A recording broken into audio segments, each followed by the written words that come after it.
సుల్కూరి బాలాజీ ఆలయ పూజారి రంగరాజన్పై దాడి కేసులో పోలీసులు దర్యాప్తు ముమ్మరం చేశారు.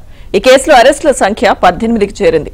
పరారీలో మరో 4 ఉన్నారు. పోలీసుల విచారణలో నిందితుడు వీర్రాఘవరెడ్డి దారుణాలు ఒక్కొక్కటిగా బయటపడుతున్నాయి. 2 ఏళ్ల క్రితం కౌశలేంద్ర ట్రస్ట్ పేరుతో రామరాజ్యం ఆర్మీ ఏర్పాటు చేసిన వీరరాఘవరెడ్డి 20,000 రూపాయల జీతం, వసతి అంటూ ప్రకటనలివ్వడంతో చాలా మంది అమాయకులు అతడి ఉచ్చులో పడ్డారు. వారిని అడ్డుపెట్టుకుని వీరరాఘవరెడ్డి దాడులకు పథకరచన చేసినట్టు పోలీసుల విచారణలో తేలింది.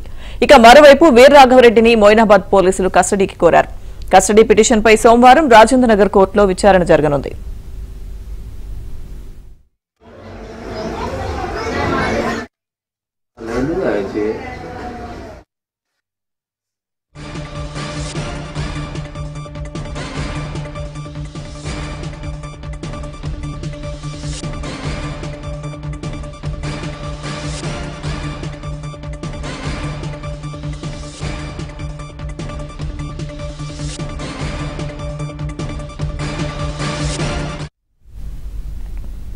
రంగరాజన్పై దాడి కేసులో దర్యాప్తు అయితే ముమ్మరం చేశారు. కస్టడీకి కోరుతున్నారు పోలీసులు. దీనికి సంబంధించి పూర్తి సమాచారాన్ని మా క్రైమ్ కరెస్పాండెంట్ ప్రవీణ్ అందిస్తారు. ప్రవీణ్,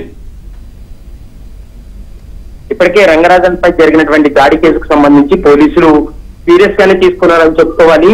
ఇప్పటికే ఈ కేసులో చాలా కీలకంగా కొన్ని ఆధారాలు కూడా సేకరించడం జరిగింది. ముఖ్యంగా అతనిపై దాడి చేసినటువంటి సమయంలో ఎవరైతే నిందితులు ఉన్నారో వారందరినీ కూడా ఐడెంటిఫై చేశారు. ఈ కేసులో 18 మందిని ఇప్పటి వరకు అరెస్ట్ చేయడం జరిగింది. పరారీలో ఉన్నటువంటి 4 కోసం కూడా గాలింపు చర్యలు కొనసాగుతున్నాయి. వీరరాఘవరెడ్డి ఉచ్చులో పేదింటి ఆడబిడ్డలు కూడా చిక్కుకున్నారు.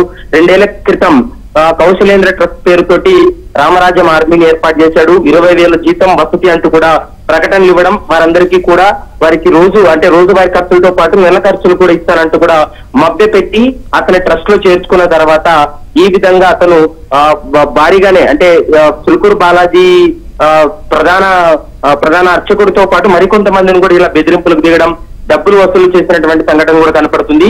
ఇప్పుడే వీరరాఘవరెడ్డిని కస్టడీ కోరుతూ మొయినాబాద్ పోలీసులు పిటిషన్ దాఖలు చేశారు. సోమవారం ఉదయం ఆ పిటిషన్ కు సంబంధించి కూడా కోర్టు ఒక కీలకమైనటువంటి నిర్ణయం తీసుకునేటువంటి అవకాశం అయితే కనపడుతుంది. ఇక కీలకంగా వ్యవహరించినటువంటి మరొక 4 అయితే మాత్రం పరారీలో ఉన్నారు. వారి కోసం గాలింపు చర్యలు అయితే కొనసాగుతున్నాయని చెప్పుకోవచ్చు. Srinivas. Right Praveen, thank you.